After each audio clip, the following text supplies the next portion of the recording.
I've talked a lot about the general idea that in order to have a state variable, like say U, which is internal energy, at any point in this PV diagram, that state variable should be that value. So for example, if at this point U is equal to 5, and I go do this whole Carnot cycle, when I come back to state A, U should still be equal to 5. It should not have changed. It's not dependent upon what we did to get there. So if we did some kind of crazy path on our PV diagram, we got back there, U should always be the same. That's what it means to be a state variable. It's only dependent upon its position in this PV diagram. It's only dependent on its state, not how you got there. And because of that, heat is something that we can't really use as a state variable. For example, if I tried to define some heat-related state variable, let's say I called it heat content, and I defined change in heat content is equal to the amount of heat added to the system.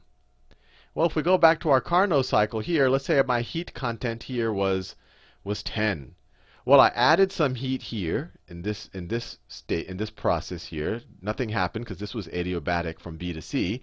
Then from C to D, I took out some heat, but I took out less heat than was added here.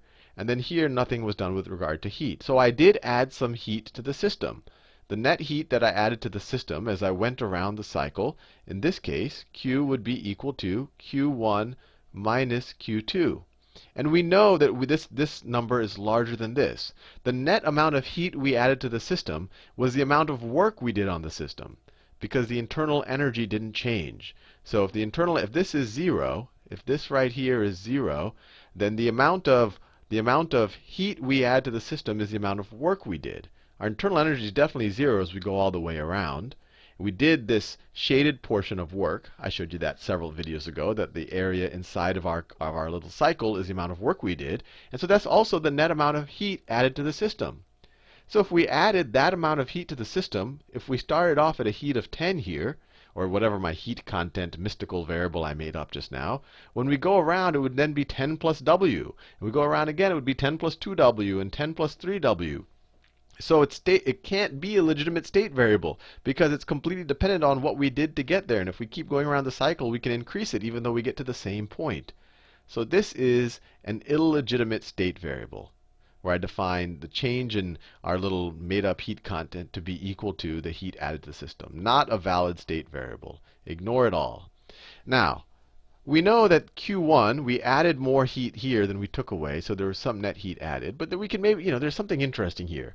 We added it at a higher temperature. And here we took less heat away at a lower temperature.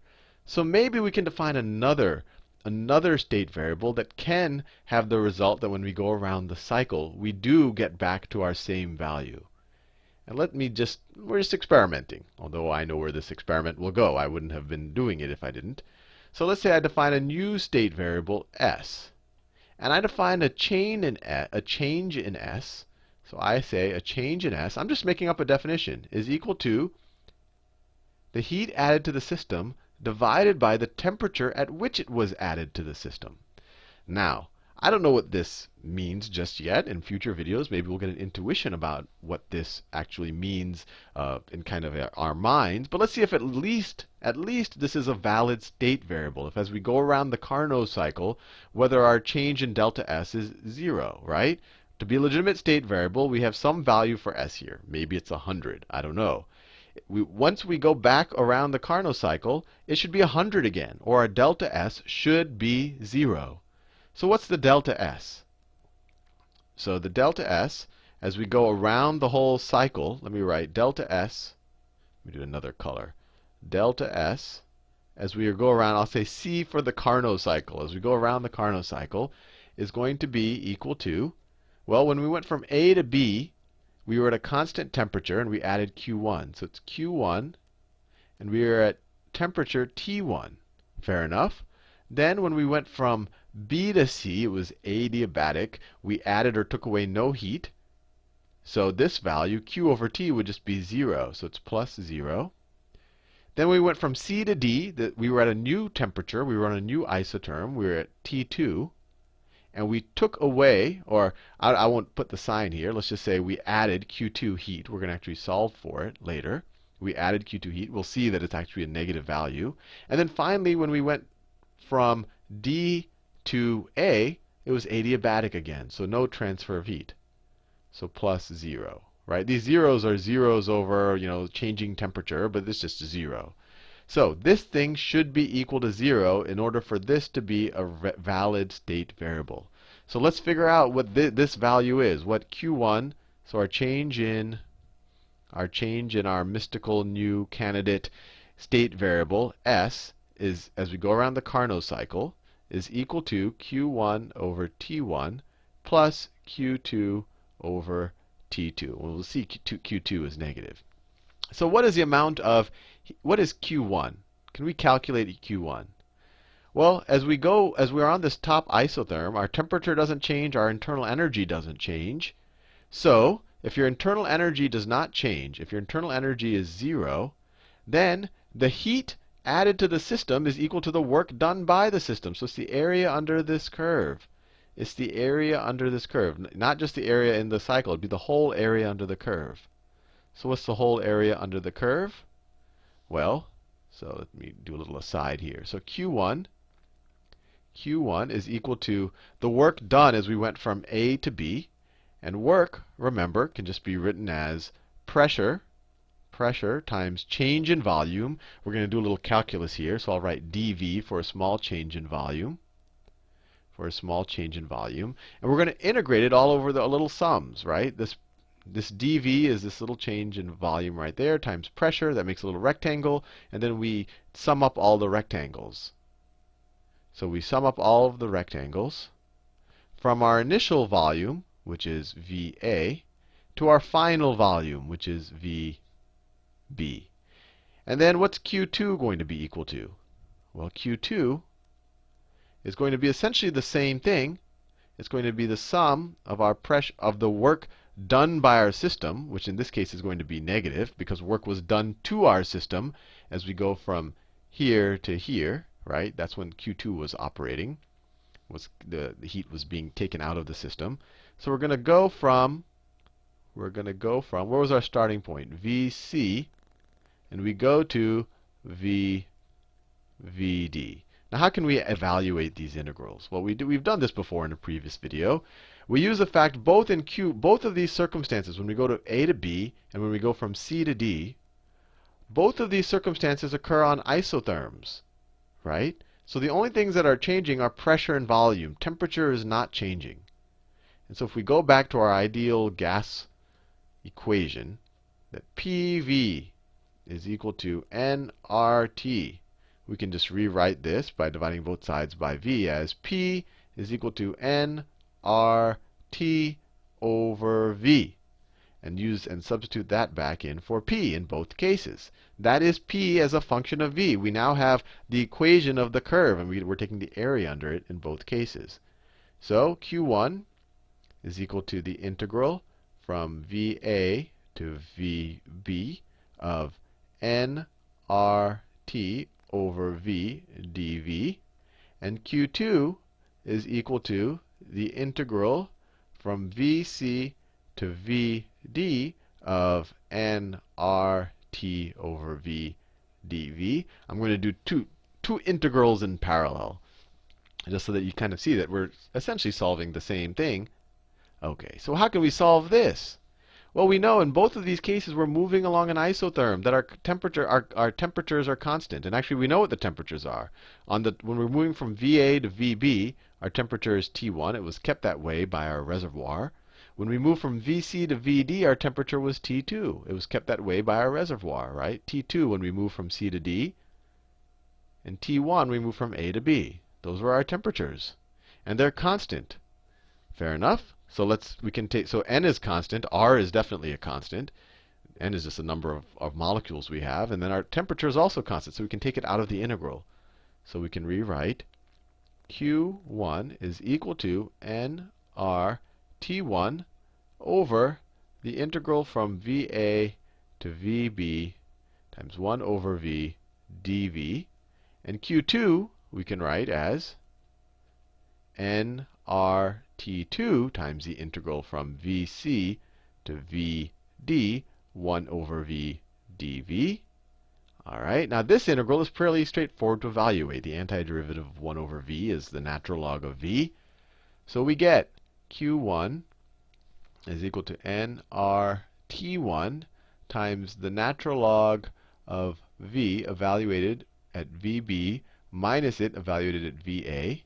And q2, well, let me just solve this whole equation right here. So this is equal to what? This is equal to the natural log of vb minus the natural log of va, which is the same thing as the natural log of vb over va times nrt1, and all that's equal to q1. Now, the same logic, q2 is going to be equal to what? q2 is going to be equal to nrt2.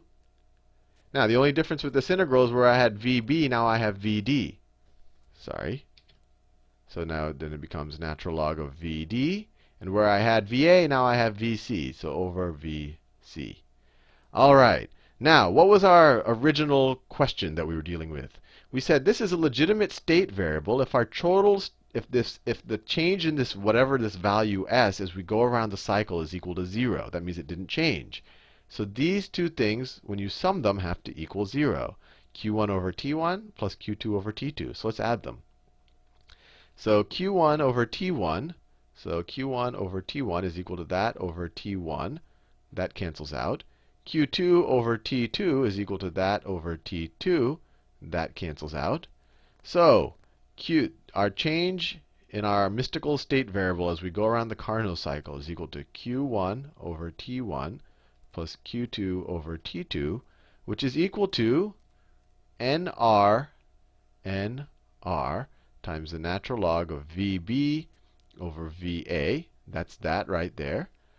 And then plus q2 over t2, which is just nr times the natural log of vd over va. This is, sorry, over vc. This is vc. This is a va here. All right. Now let's see what we can do. This is equal to, almost there, home stretch. nr, we can factor out an nr.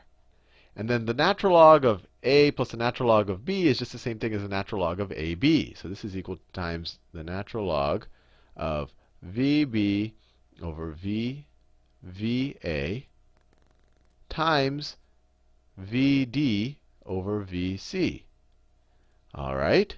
Now, this is our change in our s state variable that we're playing with right now. Now, what is this equal to? Now, what if we divide the numerator and the, or let's say we multiply. Let me think of the best way to say this. So let's divide the numerator and the denominator by vc. So let me take this expression here and divide its numerator and its denominator essentially by vc over vd. Or let me multiply its numerator and denominator by vc over vd. So I can rewrite this as the natural log of vb over va divided by, right? Instead of multiplying it times this, I can divide it by this reciprocal, vc over vd.